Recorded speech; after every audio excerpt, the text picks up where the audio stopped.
It's story time. Hello and welcome to the Storytime podcast, and this week we have Therese Cahill. Hello! Thank you for being here. Thank you for having me. I want to give you a little intro. Go for it, yeah.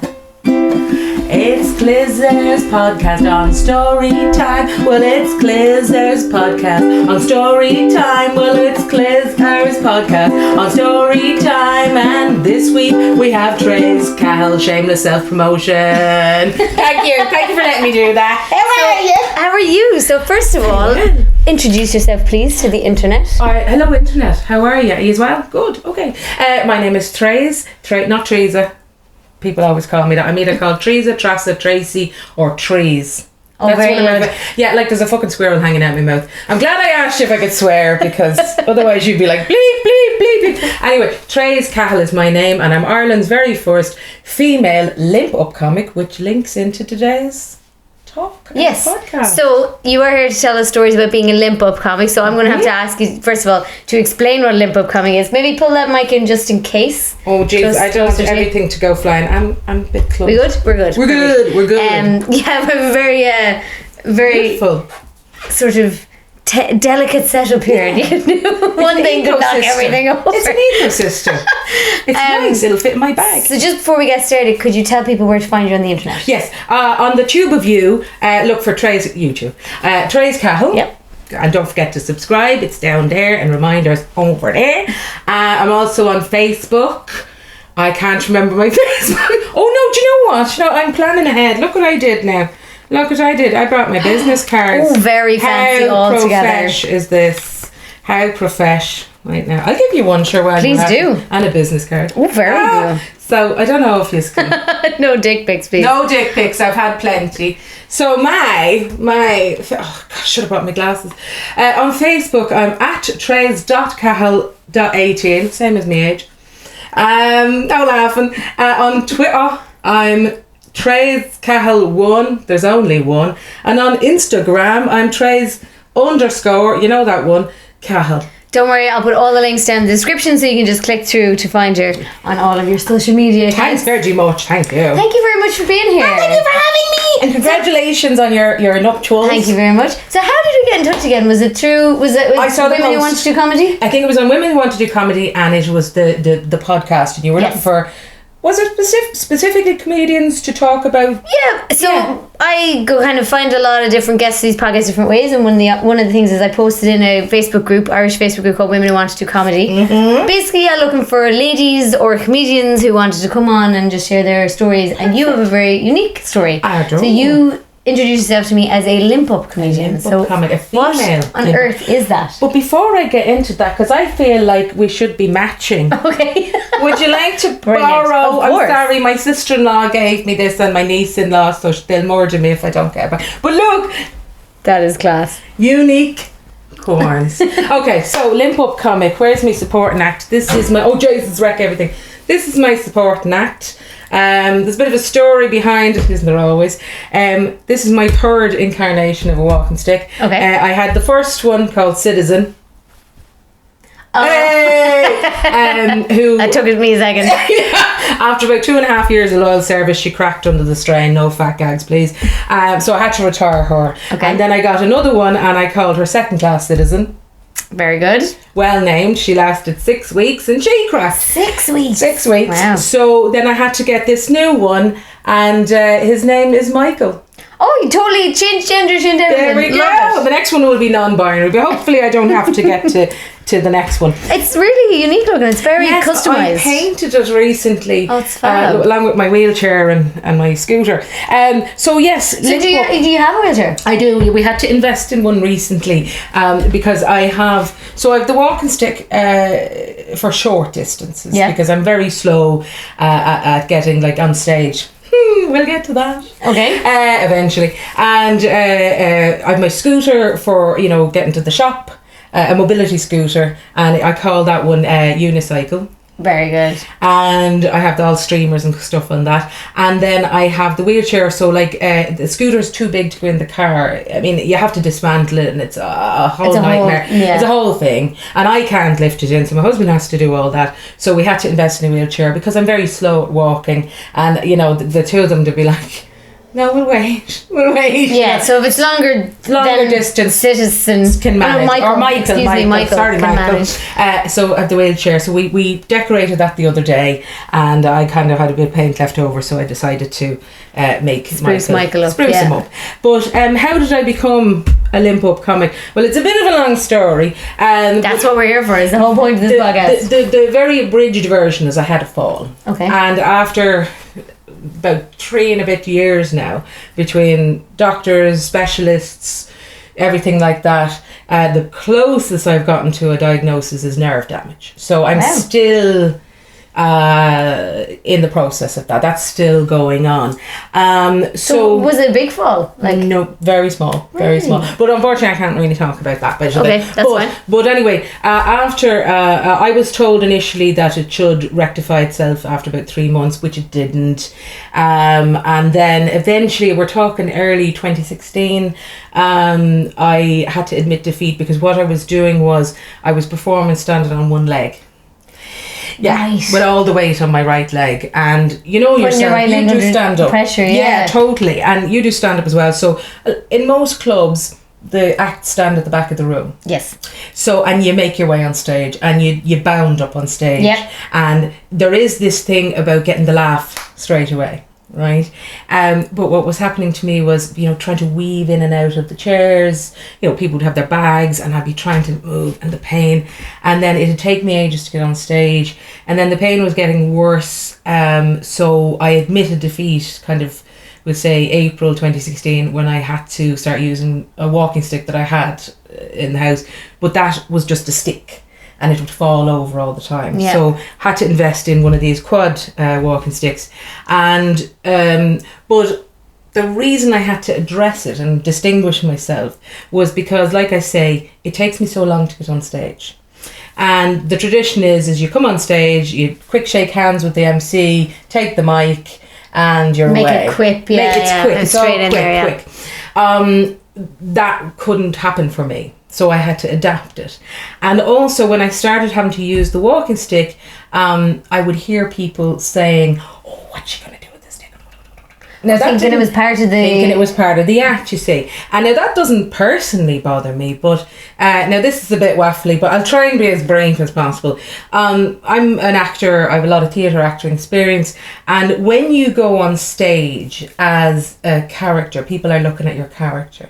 So if the character comes out with a walking stick, the audience is thinking, oh, this is obviously part of the story and we'll find this out later on and blah, blah, blah.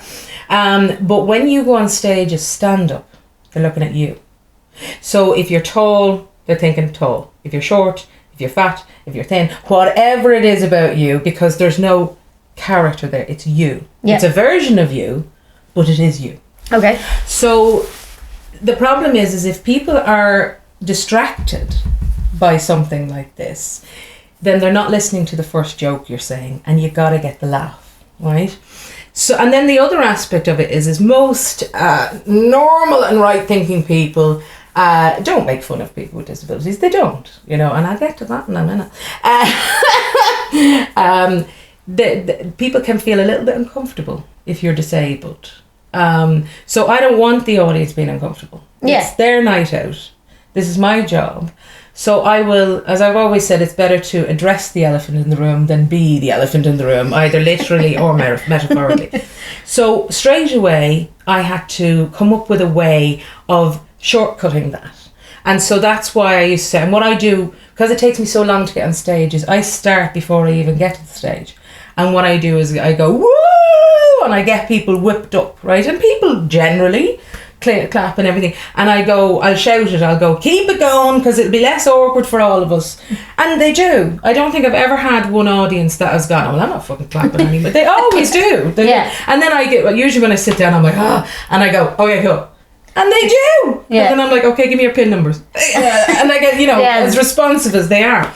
So I want them at their ease, because then they can enjoy what I'm doing, Yeah. you know, and relax and have a laugh, because that's why they've come out.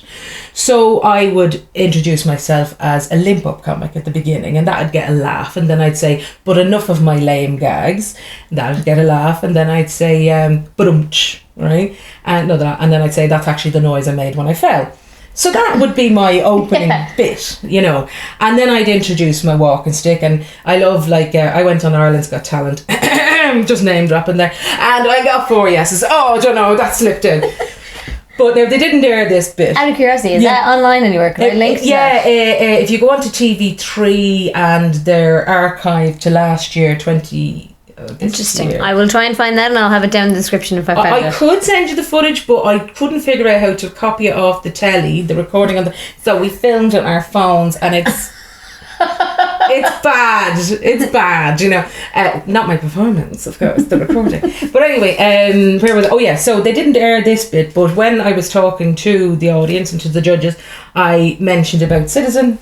And Michelle Visage went, Kane! And she loved it. And Louis Walsh turned to her and said, don't explain the joke. And I was like, this is brilliant. This is brilliant. You know, because you couldn't write that interaction, you know. So, where was I going? So, that's when I decided, okay, I've got to address the elephant in the room. I've got to get their attention. And once I've got that, I put the stick to one side and they forget. Yeah. And then they listen. And then you can do your and I get on with my job. And it doesn't have to be about... It's not an issue. Yeah. It's not a problem. I hit that. The female part of it was, do you know Farmer Michael and Kathleen? It's Sinead and Steve-O. Is it... it was Sinead and Steve-O, those were the two on RT, no? Yes, yeah. Well, they're massive. They're touring England and Ireland. They do they started with a sketch in the car. Doing Farmer Michael. The Farmer. Sorry, I was actually thinking of two different guys. But Farmer Michael, he's on Facebook, and all over the guy the place. Farmer Michael the car. And they're lovely people. And I've had the privilege of supporting them a few times. And one night I was up in Drogheda, and now he himself is disabled. He uses crutches and sometimes a wheelchair if he needs to. Oh, I didn't know that. But you wouldn't know from the persona that they've created, you know. So we were on the same bill, and we're sitting there with all our various different, you know, supporting acts. And I was going, shit, I can't say Ireland's first Limp Up comic. We're on the same bill. So I went, oh, female. So I did, and then it just stuck. So that's how I suppose, advertise myself. Now, during a very brief time, again, this is a long process that I've been going through. I got cortisone, and it sort of worked for 2 months. I've had other injections, and they haven't worked, you know. So, and I was at a gig, and this guy, he says to me, you won't be able to call yourself a Limp Up comic anymore. And I looked at him and I went, gladly. Why would you think I enjoy that? There's a reason I do. I'm not going, oh, lovely, I'm disabled. Oh, no, I get it. Like, I've actually had people say to me, I have a disabled parking tag. And I've actually had people say to me, oh, you lucky thing, having the disabled parking tag. And I'm like, yeah, chronic pain, morphine dependency. Yeah, it's just for the free parking. Do you know, there is this perception that you're advantaged in a way. Believe me, if you've ever tried to claim for disability, I'd say I'm still waiting. It's a nightmare. That's a whole different story for torture. But let's see. So obstacles, I suppose, is probably the best way. Like I say, I make all these adaptations for me to do what I do. And so long as I can manage with the walking stick to get on stage, that's what I'll do, because it's cumbersome enough. How I've adapted my act, I used to play guitar in my act, but the guitar is bigger, it's heavier. Carrying it on my back, you know, all of these practicalities, you know, so I switched to the ukulele because it's lighter. And it means that getting on stage, I can hold it, excuse me, I can hold it in my hand, whereas the guitar was around me and you're trying to see the steps. These are all the things that I'm thinking of. I mean, most of the comics are probably thinking, there's this bit and then that bit and that, you know. All I'm thinking is, how many steps are there? Will my chair be there? And as soon as I sit down, then I can relax, if you know what I mean. Yeah. And do what I love doing. But I have to factor in, and I always get to a gig that bit earlier, so as I can, I mean, if I know the venue, I go, okay, fine, I know the venue, it's the same setup.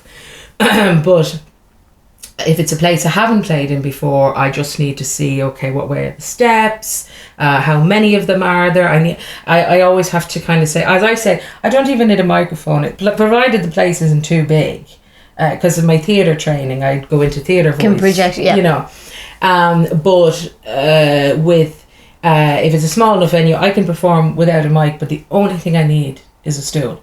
Because I can't stand and perform. For that amount of time, that amount. I mean, it would mean standing on my... No, I couldn't do it. And you try... It's just not workable. No. So, like I say, if the day ever comes, touch wood, it doesn't, that I have to use the wheelchair, I've already been thinking ahead, okay, because my brother-in-law, he made a ramp for my house so I can ride my scooter in and out, okay, which is brilliant. It's lovely, you know. But should the day come, I will get him to make me an adjustable ramp, so you can take it with you. So I can take it with me, clamp it onto the back of the wheelchair, put that into place, so I could, or else I would perform in front of the stage. And if there was a spot, or you know, you gotta, you'll have to figure it out. I'll figure these things out, you know. But it's funny because that's probably like a legal requirement. But I imagine lots of comedy clubs don't have it. Don't have anything. They don't know. Like there's a good few that I've been in that are upstairs and there's no lift, and now that I think about it, because it's never occurred to me before, there's no even thing onto the stage. It's like a jump up. It's and so I've had that position where like I remember one gig I did, and the stage was it was normal, not higher than normal. I wouldn't be as high as that desk there. Sorry, I'm just letting you into the background. That Louis the 14th, I think it is. Would that be? No idea. Anyway, it would be higher than you'd normally expect. Even an able-bodied person would find it difficult to get up. A bit of a jump. And I said, there's no way I'm going to get up on that step there. I might have to perform in front of the stage. And they actually went and got me a lemonade crate to step on. And I was like, I'm not stepping on that, you know. So they had to help me. I've had to be lifted, like, and it's undignified and it's dangerous because, you know, they could put their back out, you know. I mean, I've worked in places that people have physical and intellectual disabilities, and the manual handling that those people have to do, the training, because it's undignified to lift somebody by their body. You have to use all these mats and stuff like that, you know, because the person doing it could injure themselves and so forth, and you could injure the person. So where was I going with this now? So these are things that I have to think about. Get there early, make sure there's a stool. I always, you know, when somebody books me for a gig, I say to them, all I need is a stool. I mean, I prefer a low stool because, you know, you try with a fucking ukulele trying to... Jeez, I remember one time nearly going over and I was like, that's it, I'm gone. Oh no, I'm grand. So, you know, once I'm sitting down, I'm fine. And then, but you do face certain challenges. Like, I remember I was doing a bit of filming and I had made it very clear that I would have to sit down for the filming, and the person who wrote it was like, yeah, that's no problem. They know me, that's grand. But then this other person was involved in the process, and it was really hurtful. I mean, like, even though I'm talking frankly about this to you, I'm still a human being, you know. I'm professional and I get on with my job and everything, but when somebody says, could you not stand because you'll ruin the shot? And I was like, how will it ruin the shot? Just change the shot. Nothing's set in stone. Everything can be... It's very insensitive. It was very insensitive, very hurtful. Now, I had to pull out of that production anyway because timing and scheduling and everything, but that did hurt me because it was like saying to me, you're a problem. And I believe I try to be as minimum a problem. I'm really low maintenance, you know, like I don't expect drinks to be laid on. I don't expect anything like that. I'm just like, okay, how long have I got? When am I on? And that, and then this is the other, sorry, I'm just going to adjust myself. This is the other, I suppose, drawback that I face. Generally, unless I'm headlining, please book me to headline. Unless I'm headlining, when I go to a gig, I always ask, or I'll send a message a couple of days before, and I'll say, would it be okay if I go first, right? And then most people think, what, are you mad? You want to go first? Yes, I want to go first. And there's another reason for that, because I'm on morphine. I think I mentioned it to you. I know I have been on in the past ketamine. I started on morphine. Wow, ketamine. Yes, and it is not as much fun as people make it out to be. Did you ever see Trainspotting? I didn't, but I've heard I should watch it. It's a great watch. Yeah, and it's quite a dark film. I mean, it's funny in parts, but it is a dark film. And there's a scene in it where the main character takes a hit of heroin, and there's a very clever scene where he kind of sinks into the carpet. That's what it felt like taking ketamine. It blows your head. It's what I was on, and I don't think there's ketamine. Maybe there are ketamine tablets, but I was put on liquid, so that's not portable. It would yip me off my tits, right? To put medically speaking, it would yip me off my tits. And so I tried that for 3 months. I didn't find it as effective as morphine. In pain management. It wasn't. It actually had more of an impact on my lucidity than it did on the pain. So after the 3 months trial, I said, no, I'll go back on the morphine. Then I was put on this thing called baclofen, which I might as well have been taking a paracetamol. It was no use. So I gave that as long as I could, and then I had to go back on the morphine. Now, morphine, because it's an opiate, it has a depressing effect on your lungs. So if you ever see somebody who's on heroin or methadone, they have that very kind of deep, because it's your lungs are like accordions, right? So for me, when I take morphine, I can drive with it. I actually had to look up the law regarding this, and I had to keep the print screen on my phone, because when you're stopped, because I can you have to explain. Because they can do drug swab tests and that. So you have to say, I'm on morphine, blah, blah, blah. And if the guard feels that you are lucid enough, then off you go. You're not in breach of the regulations. Again, these are things that I never used to have to think about. Yeah. Don't even get me started on travel. Trying to bring morphine through security. Jesus. It's a nightmare, right? It can be done, but it is a nightmare. Anyway, so what I do is I don't take morphine for about 3 hours before I go on stage, because I don't want to feel the effects on my lungs. I don't want to feel it because it can affect my diction. And because I'm a musical parody act. Yeah, you don't want that. Yeah, you need to have your mouth blum, like ready to go. If I slur a word, they can miss the joke. As I always say, the music that I'm playing is, the instrument I'm playing is secondary to the words. I need you to hear the words, because that's where the jokes are, Yep. And so that's why I don't take the morphine. So the longer I'm deferring my morphine, the more pain I'm in. Yeah.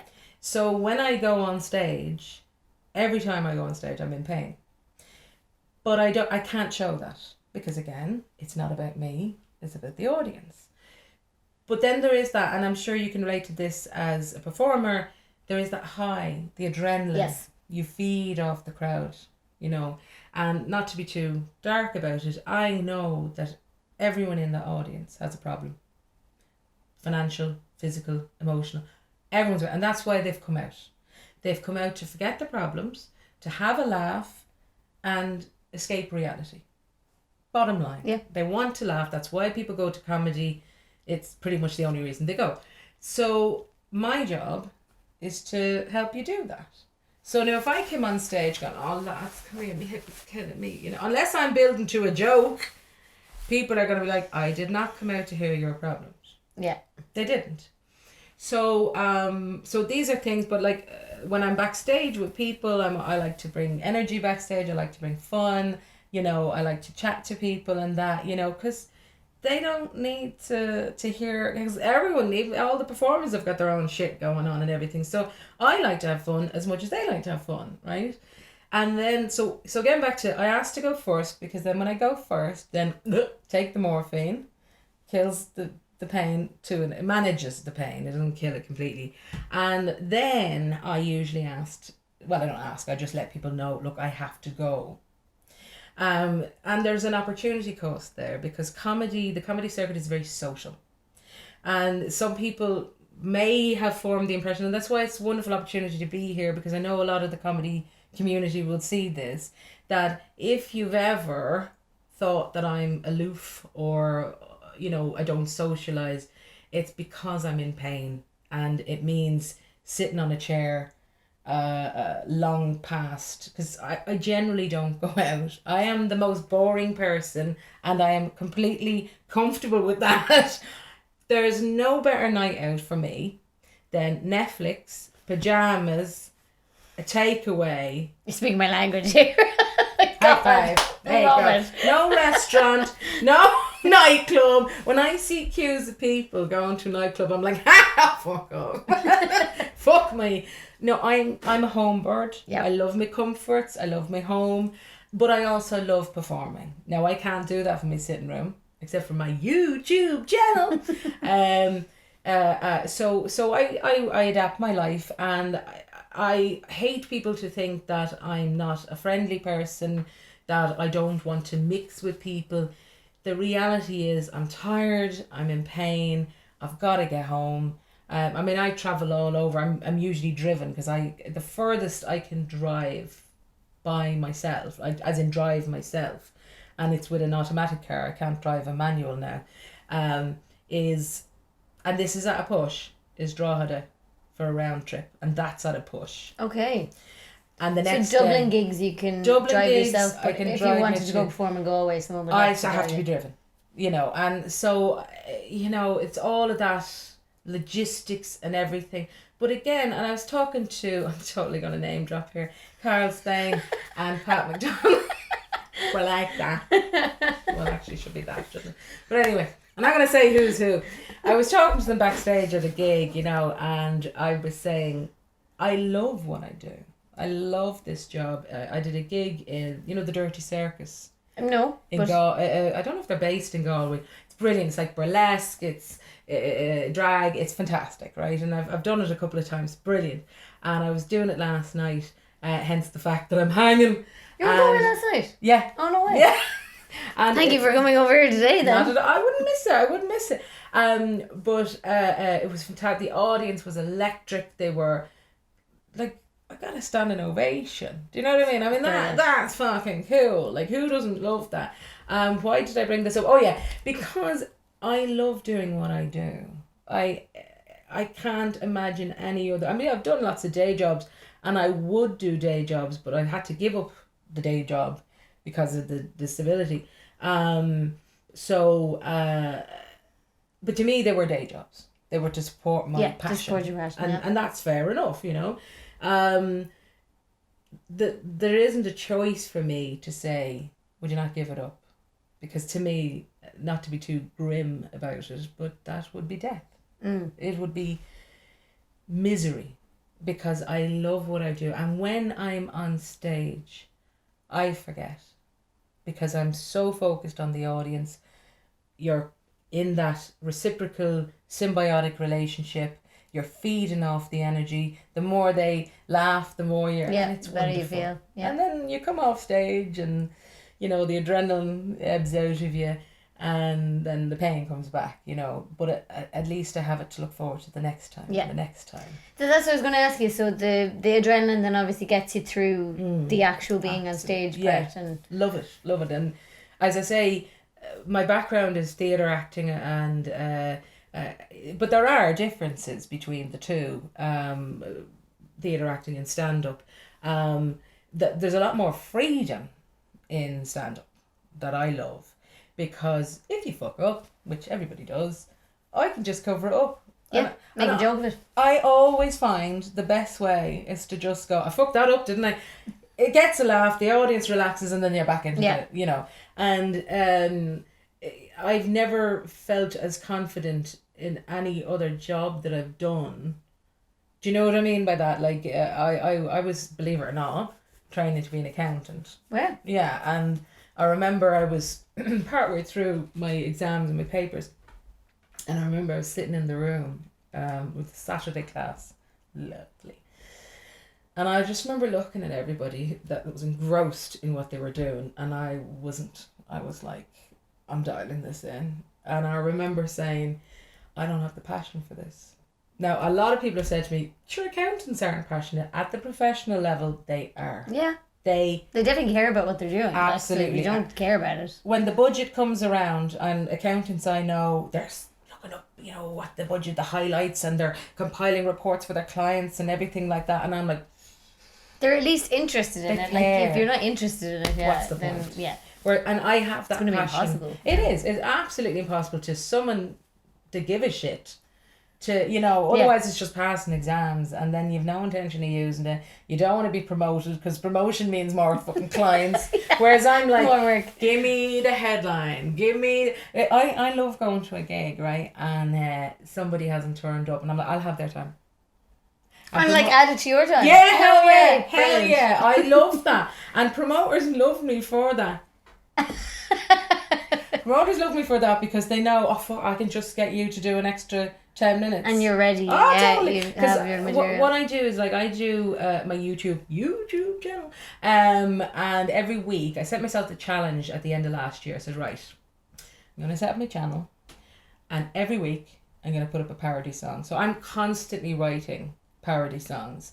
Next week's one, I've got that one ready to go. I'm not gonna name what it is. Yeah, no spoilers. But so I write about anything that I find funny, and like there's a song that I do, and it's called Dog Mickey. Okay, I think I can guess what this one's about. And I think I was telling you, I had a little dog, Oreo was his name, but again, because of my disability, I had to give him up. But I accidentally, right, I'd be rubbing his tummy and I touch off his lad, and I'm like, ah! Right? So I remember thinking, I've got to write a song about that, because it's something that I've spoken to other people, and they're like, oh yeah, did you ever touch a dog's dick? Accidentally. And it freaks you out. Yeah. Because the dog doesn't mind. The dog's like, come on, get stuck in. Yeah. Yeah. And you're like, no, that's wrong, you little fucker. Yeah, put that away. Put that away, And so I wrote that song, and it goes down. And people even sing along and clap along, and it's great. Or anything. If something pisses me off, Write a song about it. I fucking I wrote the song that I was going to do today, if it's all right with Yeah. you. Spoiler alert, we're going to do a song at the end of this. Spoilers! Oh shit, edit that bit out. This isn't live anyway, is it? Shit, is it? But it's well, will I preface the song No, now? go for it, yeah, but let's do it now. So this, will I do the song now? If you want to do the song now, I was going to say preface it now, but sure, you might as well do the song now. So this song, basically, you know what tone policing is? Yes. Right. Oh, yes. And I fucking hate that. Because you get these people who will say, there's no need to swear. And then they'll fucking bullshit you with bullshit. And they'll try and weasel their way out of accountability for that. I mean, just look at the whole Trump campaign and Kellyanne Conjob, and, they won't admit that they're lying, even though there's proof there. And it's like, there's no need to swear. Because what that person's trying to do is say, I'm morally superior to you. You're low. And I'm like, fuck off. How about that? How about you just going, fuck off, right? So the inspiration for this song, my mum had an expression. I'm sure a lot of people have used it in the past. Where when I was growing up, she used to say this, to people who went on like that, and she said, "Oh, would you ever fuck off with yourself?" And that was just her putting me to bed. No, I'm joking.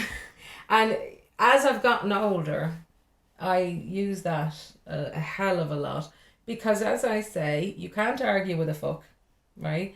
And a well-placed fuck is either metaphorically or literally very satisfying. So this song is inspired by my mammy, and also by those people who try to say, I don't find swearing very intelligent, because it has been proven that people who swear are more intelligent. Very fucking intelligent indeed. Here we go. I curse the fucking day that your dad fucked your mom instead of fucking her up the arse, cause then you fucking came along. It's a fucking disgrace. I'm fucking sick of your fucking face. Fuck off with yourself. Let me be fucking clear, so you know where you fucking stand. You're a pain in me fucking arse and get on me mammary fucking glands. When your ma shot you out, the fucking doctor gave her a clout. Fuck off with yourself. I find it fucking insane that you found a fucking spouse. I'd have fucking killed you years ago and put a new patio on me fucking house. When your ma shot you out, the fucking doctor gave her a clout. Fuck off with yourself.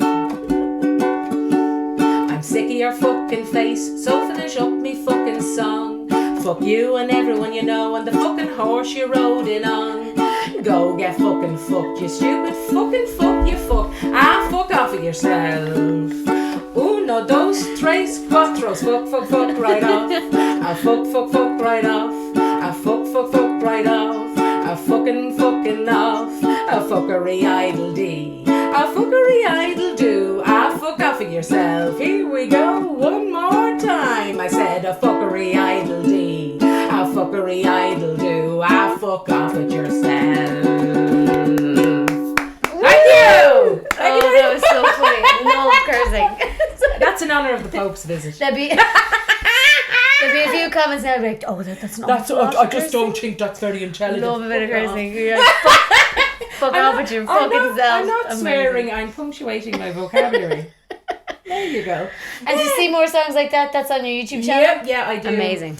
Songs about me minge, songs about me tits. About dogs Mickeys. Autoerotic asphyxiation. Oh, well. You try working that into a lyric. I think I deserve some kind of an award for that. You actually managed to rhyme that with I something. actually put autoerotic asphyxiation into a lyric and rhymed it. Amazing. What else do I sing songs about? About being disabled. I've one called Disrespect-abled. Wow, okay. About people who park in disabled spaces and they show, I fucking hate that. And you know what, even before I was, disabled or whatever you want to call it, I never felt right. I never did that. And I know it's easy to say, I never did that. And then somebody finds a photograph of me parking over for them. No, I used to think, that's not for me. And I'm lucky I don't need that. Yeah. I don't do it either. I don't understand people that do that. But I would also, at the same time, never assume somebody doesn't deserve to park there either. Do you know what I mean? Like, because you hear about people coming up to people being like, you shouldn't park there. Yeah, I guess. Being like, sorry. I guess what it is like I've had this experience where I'd be going to the hospital and there's disabled spaces close to the entrance for a reason. And all the spaces to be gone and no tag there, and you're going, come on, it's a hospital there's people here. So it does kind of rub me the wrong way, because I know people will say I'll only be 2 minutes, but as it happened to me, because it takes so long to walk, I'll end up having to park all the way down the end. I come back, the space is available. I'm going to have to walk all the way back to my car, come back, and maybe it's gone. Someone else is in it. And it's... but one of the things about, like, I would be a chronic pain sufferer is there's two aspects to it. There's the physical, and then there's the mental. And personally, I believe the mental is the one that does you more damage, because the brain controls everything. So with things like that, what I try to do is find a way to express my frustration, do a funny song. Do you know what I mean? Yeah. Rather than going absolutely mental at somebody in a parking lot, and you're most likely going to get a mouthful of abuse, which is, you're going to carry that with you. It's going to ruin your day. It's going to ruin your day and so forth. So for me, it's great to be able to put it into words. Like I do this other song called If I Could Be a Man for a Day. And that came about because, and it wasn't specifically one incident, like, when you're discussing gender politics. Yes. Right. Yes. So much fun. And somebody will start on you, and it's like a few times I've had this, and you'll get a guy going, yeah, but you don't know what it's like to be a man, so how can you talk? As if he's been oppressed. Now, I'm all about equality. I am. All right. I'm all about that. I treat the person in front of me, not the gender, not the whatever is associated with you. but you're kind of there going, please do enlighten me as to the suffering of your people, you underdog, you know. So I wrote that song, but it's a humorous way, and it's trying to find the fun in things. Yeah. You know, I've also written a song there that I got the privilege of performing at a Standing for Women, you know, about the cervical smear. I don't think anyone in the country does know about it. The complete debacle about the smear test just give a scandal. quick explanation maybe for the Americans watching. Oh, hi Americans, how are you? In Ireland we had it erupted this year anyway. The pap smears, I suppose you'd call them in America. There was a major fuck up with the results and the testing and the relaying of those results.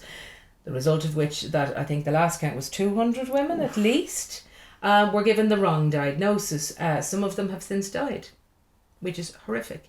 And Vicky Phelan, if you Google her, Vicky is her name, Phelan, she was the pioneer. It was her, I suppose, determination to expose this. Because I remember watching her in an interview, and one of the first, she had to go through a high court challenge, which is extremely horrific for anyone to go through, especially if they have a terminal or potentially terminal diagnosis, illness. So the first thing they presented to her was a non-disclosure agreement, because they didn't want this getting out, but she was very determined. Now, she would have gotten more money if she'd have signed that. So there's a movement at the moment. And it was her court case. She won her court case that broke the story, and then now there's a lot more cases happening as a result of it. But there's a movement called Standing for Women, which is raising awareness, in cases raising funds for, you know, families who are affected by this, who, you know, don't have the money to like worry about their children, worrying about, you know, the normal things in life you worry about. And I had the privilege of performing at one last week in Cork, and there was one of the I don't like to say victims, but one of the women affected by this, and she was moved to tears. She shared her story, and it was heartbreaking, and her strength that she had to keep going, incredible, you know. It moved me to tears. So I wrote a song, and it's a parody of Working 9 to 5, which I love that song anyway. Great song. But Dolly Parton, I'm sorry I didn't get permission for it. I'm not making any money out of this, so just bear that in mind. And it's for a good cause. And so I picked that one because it does have that female slant to it, you know, the film Working 9 to 5, probably too young. But anyway, I'm showing me age here. So it's, my one is called We Just Want to Stay Alive. So I do have like an activist side to my comedy songs. I've written a song, anti-Trump song, Receptacles. I don't know if you heard that one. That was the support of the Repeal the 8th campaign. I've done LGBT plus songs, you know, supporting and anti-hate crime. And I've also written songs inspired by my disability, because we'll say last year, things kind of got really bad for me mentally. I had a crisis because I couldn't cope with the way my life was now. Because before I had this injury, this life-altering injury, I was a very physical performer. And this is where it gets a bit dark now. It's getting a bit dark.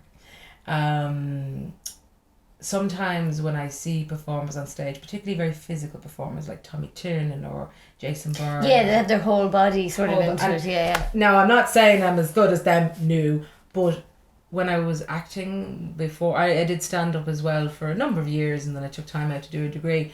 I was a very lithe and nimble performer, and I would use my body, because you can, particularly for comedy, you can use your body to convey an attitude, which is funny. I mean, look at Mr. Bean, right? So when you don't have that tool in your belt or at your disposal anymore, there's times when I could be watching a very physical performer and it'll trigger me, and I'll be, I gotta get out of here, because I can't cope with the fact that I can't move like that anymore.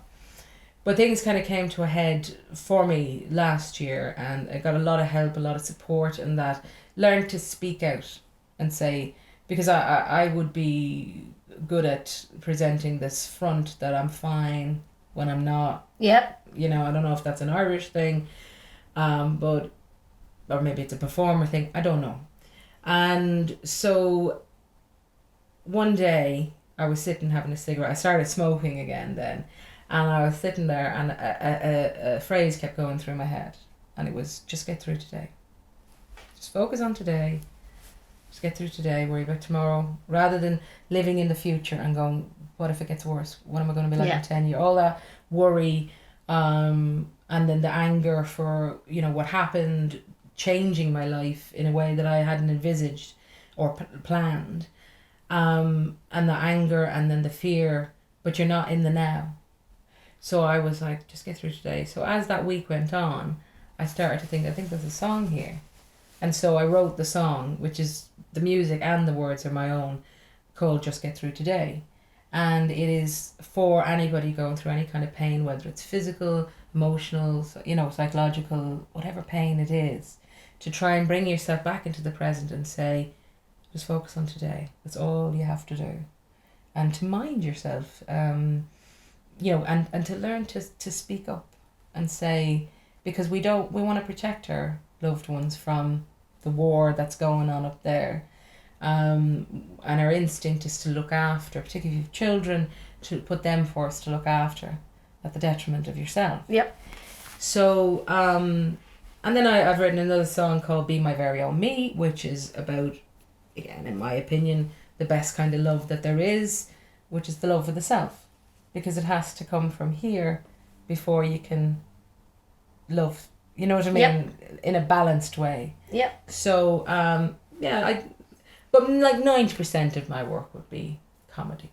But there is that other aspect. Yeah, the real side to it as well. Or like, the serious side that needs to be addressed. Yeah. But the fun bit is making people laugh. Yeah. And comedy is also like a great way to deal with stuff as well. Oh, it's fantastic. And to deal with serious subjects, sometimes the best way is to... You can, and again, if I take the 9 to 5, or we want to stay alive, I mean, I use the fact that, you know, getting a smear test done, if you've ever had one, you'll know it's not the most pleasant. Unless you're into that. Oh no!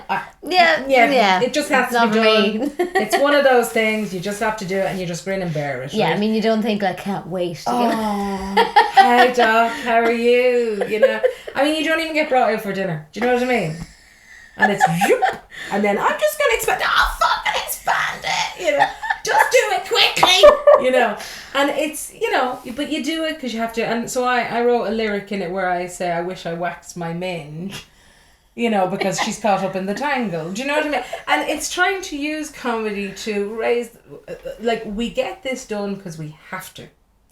There's no benefit other than health benefits. You know, it's like finger up the bum for guys. What do you call that? The prostate? Prostate exam. Yeah. I mean, maybe some people get a kick out of it, but most people it's just, okay, finger up the bum, okay, you're fine. You know, you gotta get it done just to be on the safe side. So I use the comedy to deal with a dark subject, because, I mean, comedy is a wonderful way to disarm people. You know, they're not as reticent, or people don't become as entrenched in this. I'm going to have to adjust this. That's all right. They don't become as entrenched in their views. Like, I think you can dissipate and, you know, resolve a lot of arguments with humour. Because a lot of arguments are fucking pointless, you know. Yeah. Follow the holy gourd, follow the holy sandal. Who gives a shit, you know? I mean, I describe myself as a devout, born-again apatheist. Love it. Because, and you know, this is what I always laugh at. You know, I don't laugh at people's faith. I respect that you've got faith, and that's just, don't ram it down my throat, right? But when people speak in absolutes... Is that an absolute I just said? Well, when some people speak in absolute... Hypocrite. When everyone on the absolutes. second planet speaks in absolutes. I hate that. But when they say, you know, everlasting happiness, and I'm going, everlasting? I mean, an orgasm that went on for a week wouldn't be fun anymore. Would not be fun. It would be distracting. You couldn't put a wash on. You just imagine trying to paint your nails with fucking an organ. You know, it's anything everlasting or eternal. And usually the people that say that to me, I'm going, will you be there? I'd sooner hell. You for an eternity? No, fuck off. Fuck right. So like, I think that's great if you want to believe in that, and that's what gets you to. Because in a way, well, I suppose religion is philosophy, isn't it? It's a way of looking at the world, making sense of the world, where we fit in, and all of that. Which arguably comedy is too. Yeah, a way of looking at the world and making sense of it. And it's one. I don't know. I'm not going to ask you, but a lot of comedians I've met are either agnostic or atheist or apathy. You know what I mean? It's a theme I've noticed, and maybe it's because comedians look at the world just slightly different from what we've been brought up to believe that are. Now I don't mean the whole earth is round and that thing, you know. No, it is. But things that we like. For example, I do another song, right? I'm waffling on here. You're gonna have a hell of a job editing this, right? Shut up! I don't edit them. So. Oh God! It's 2 a.m. I remember I was talking to Mick Jagger. Anyway, sorry. So this other song is called "That's Not Right, You Moron," and it was my support for the #MeToo campaign. Okay. So I went to a Catholic school. Nothing against Catholics. I'm just saying, matter of fact. And I vividly remember when I was in primary school, we were doing Bible studies or whatever they call it, history. I think they called it history. No, they didn't. And we were learning about Adam and Eve. Oh, you actually did Bible studies? I thought it was a joke. It was part of it. Like, it was called religion. The class was called... Oh, yeah. Like, I had religion class, yeah. With maths, the rest of it, and religion. And so they'd be reading the Bible, and I vividly remember learning about Adam and Eve and the Garden of Eden.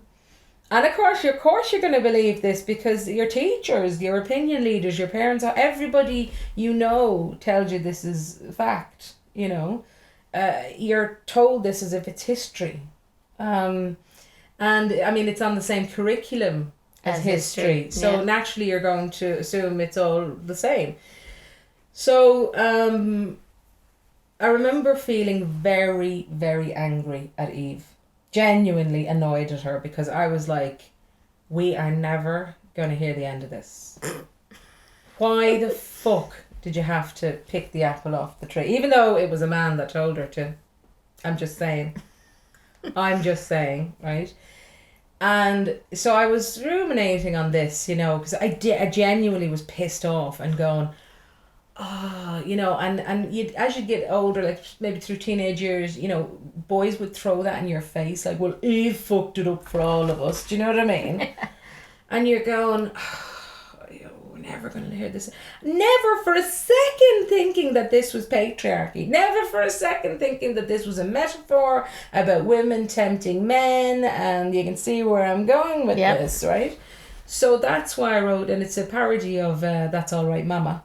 And it's called That's Not Right, You Moron. And it's basically, you know, going through what's acceptable, what isn't, you know, and there's a line in it where I say, just because I say, how are you, that doesn't mean I want to screw, you know, because that's not right, you know. And then I also reference Adam and Eve, and because the point I'm making is, right, if we're to take that happened, I'm just saying, right, if Eve had picked up a lump of dog shite, right, and gone up to Adam and said, here, do you want to split this? He'd have said, no, you're all right, I'll have an apple. Because he exercised his choice. He decided to eat the apple. She didn't ram it down his throat.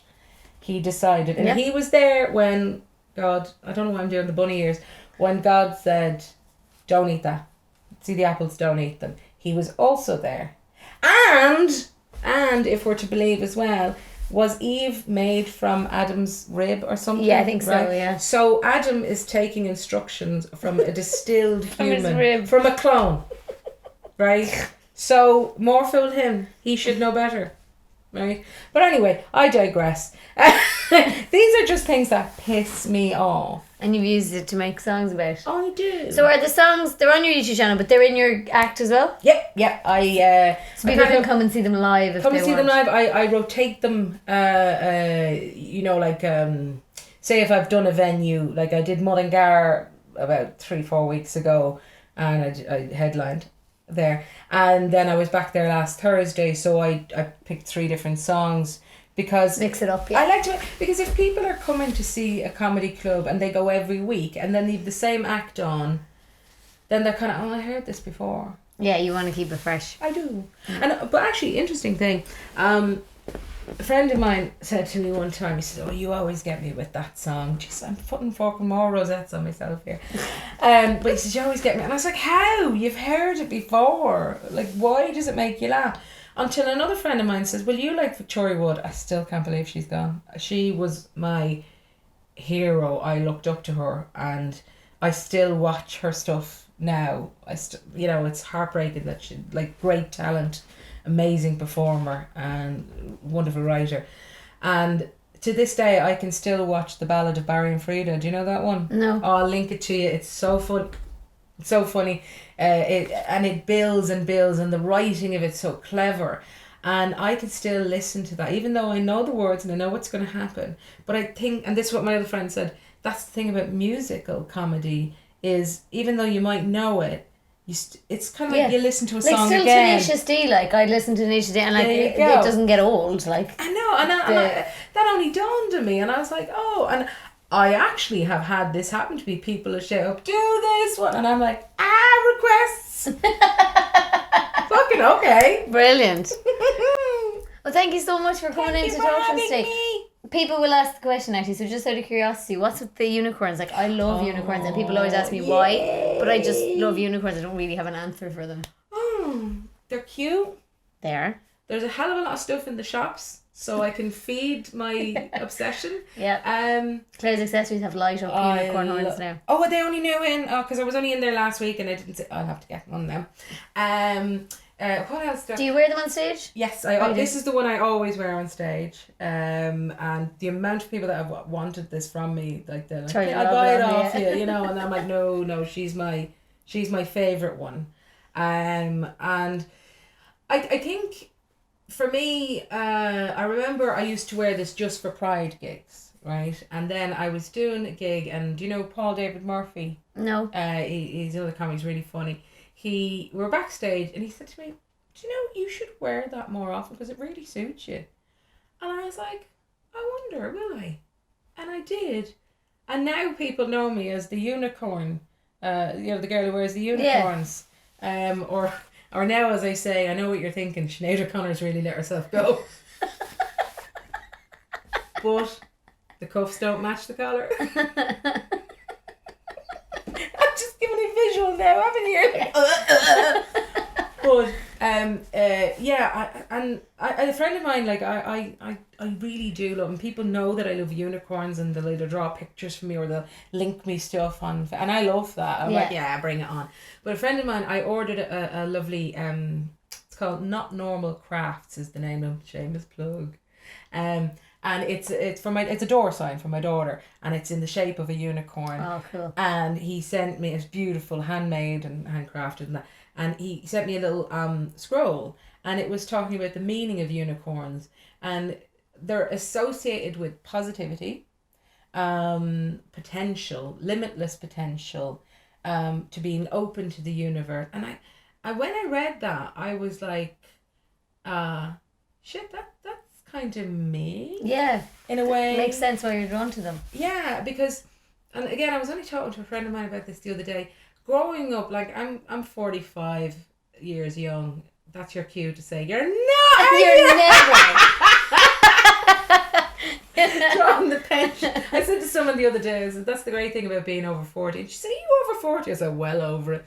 And but when I was younger, you know, you look back, you get older, you start looking back at your life, and I always used to feel a little bit kind of out of step with, the world. Yeah. You know? And I used humour as a way of interacting with people, not realising what it meant to me. You know, it was just something I could do. I could make people laugh, which makes them like you.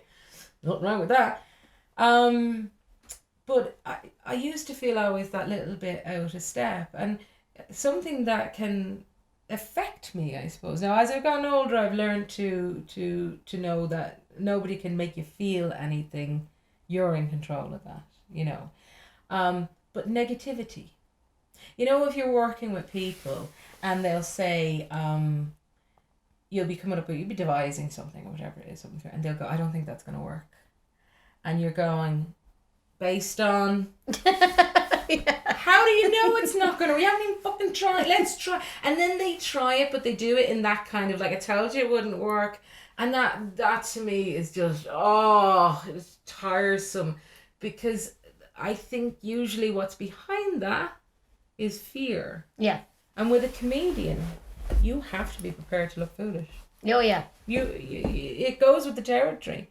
You have to make fun of yourself, because if you're going to make fun of the world, you're part of that world, and for me, the almost the sillier you look, the better, you know.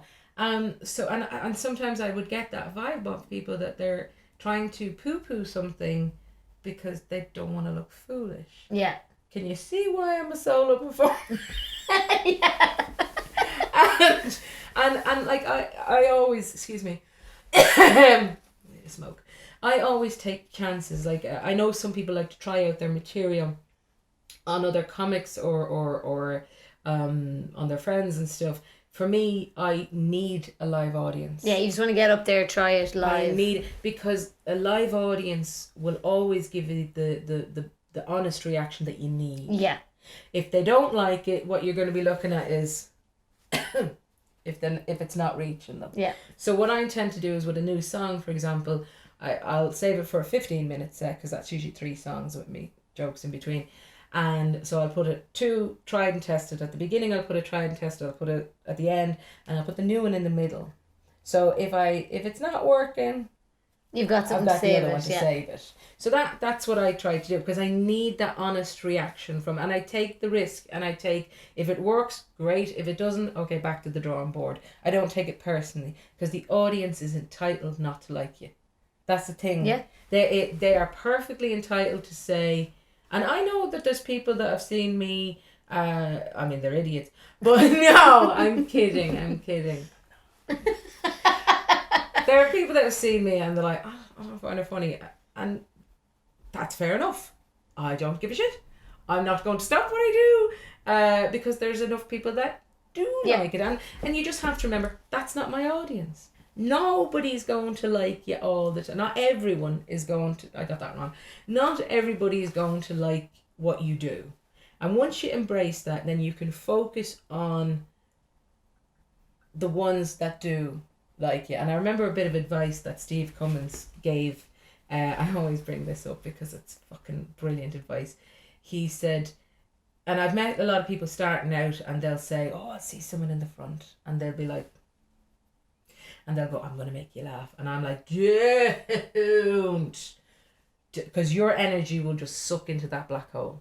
Yeah. And your confidence will go through the floor.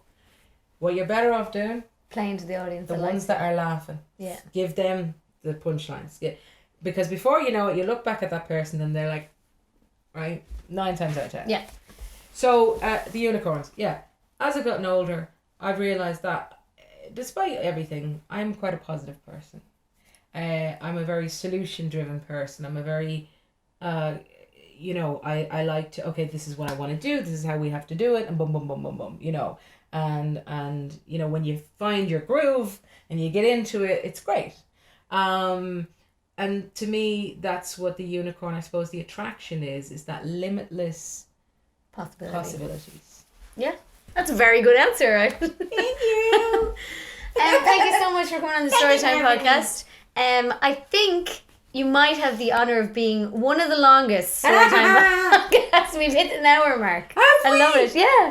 Time flies when you're having fun.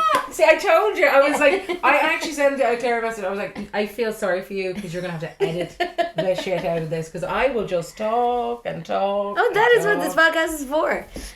So please remind everyone where to find you on the internet. YouTube, Therese Cahill. That's THERESE. On the Twitter, I would get my glasses, but we're running over time.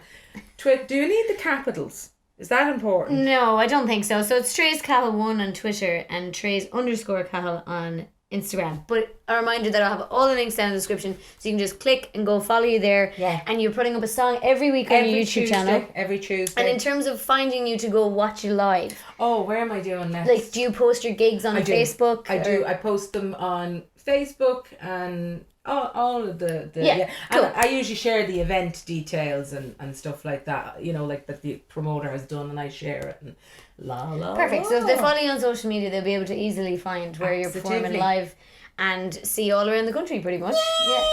Thank you for having me, big No sweaty worries.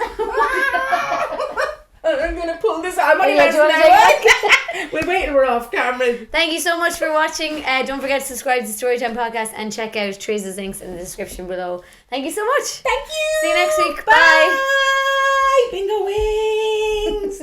Bingo. Will I still keep waving? Are you going to edit this out? No.